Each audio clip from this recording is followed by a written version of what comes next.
موږ د استقلال دغه ورځ چې لمانځو نو د نړۍ قامونو نو ته دا پیغام ورکوو چې موږ افغانان له خپل خاورې، له خپل ولس، له خپلې جغرافیې سره مینه لرو او د وطن دغه قرباني، دغه د استقلال دغه ورځ موږ له کلونو راهیسې د سرونو په قربانۍ باندې ساتلې ده.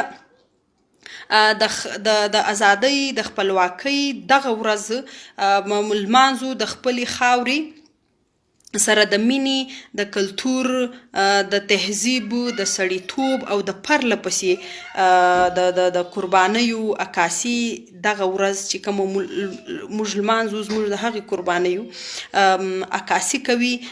نن چې موږ دغه ورځ لمانځو د دنیا او د نړۍ قامونه چې موږ ته په کوم نامه، په کومه سترګه ګوري، د هغو سوالو ډېر ښه جواب زموږ د اوس استقلال او اوسنی تور سور زرغون بیرغ دی. دا تور سور زرغون بیرغ چې چیرې هم رپاند وي د سیمې او د نړۍ ټولو قامونو ته د زموږ د لوی سامراجیت په خلاف زموږ مبارزه، د لر او بر افغانانو قربانیو او د هغو د لوړ تاریخ دا ټول قامونه په درنه سترګه ګوري.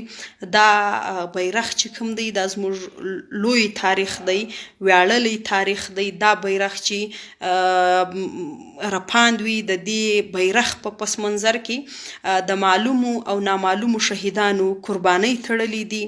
دا بیرغ د تل رپاند وي. لوی افغانستان زنده باد.